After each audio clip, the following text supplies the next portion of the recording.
The sun shone brightly over the meadow as Class 1 of sunny Meadows Woodland School set off for their first trip to the Shadow Woods.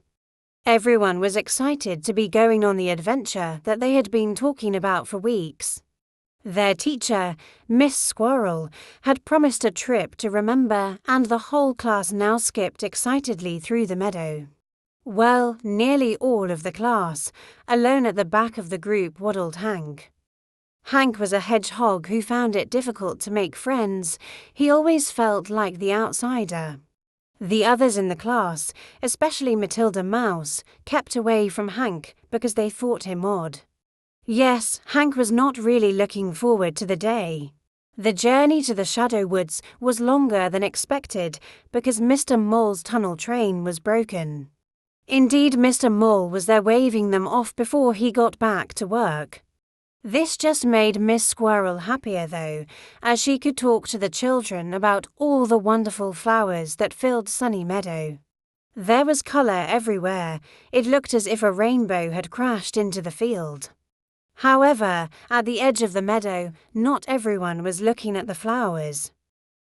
Soon, though, the Shadow Woods were upon them, and something that looked small from far away suddenly grew very large before them. Each member of the class gave a slow gulp. Matilda Mouse, Rachel Rabbit, Wendy Weasel and Ralph Raccoon. The biggest gulp came from Hank. He was nervous enough before they got to the woods and didn't have a friend to hold on to. Matilda pretended to be brave, however, and ran on ahead, compelling her friends to join her. Miss Squirrel was not happy about that, and so she shouted for Matilda to come back. Then off she chased after her. Soon the whole class followed, and before they knew it, they were right in the middle of the woods. Now, instead of bright sunshine, only shadows scattered before them. The class stopped, their little mouths open in awe and wonder. Miss Squirrel was still chasing Matilda, though, and did not notice that she had left the little ones behind. Rachel Rabbit, Wendy Weasel and Ralph Raccoon all held pause as they looked around them. 3 very small friends, and Hank. The only noise now in the woods was silence.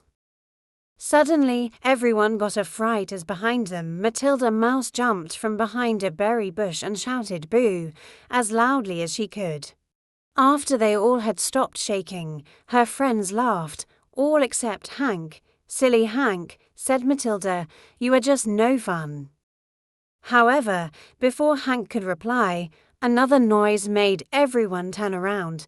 This time, though, there was no boo of surprise and no laughter afterwards, because there before the class was a very large and very hungry snake, his magical eyes twinkling with delight as his tongue spiked forward. "Lunchtime," said the snake. It was at this point that the class realized that Miss Squirrel had not returned from chasing Matilda. The class was alone. Squeaks of fright squeezed out of the little animals' mouths. Matilda and her friends all hugged each other, fearing that this was the end. Suddenly, though, Hank was scared no more.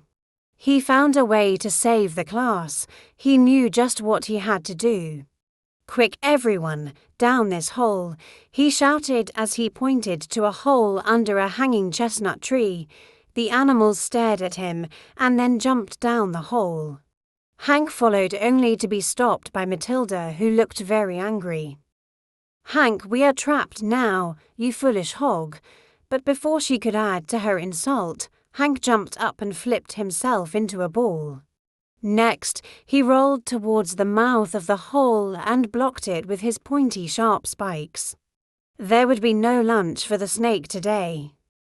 Later, back at school, Miss Squirrel was telling the head teacher, Mr. Owl, about what had happened and how the snake had fled Hank's pointy spikes. After the snake had slithered away, the class had quickly returned to school and each one had thanked their new friend Hank. Matilda gave him a big hug and apologized for what she had called him before. Hank was not odd, he was a hero and her new best friend. Hank, who was still unused to lots of attention, turned pink and popped into a ball as all his new friends cheered him.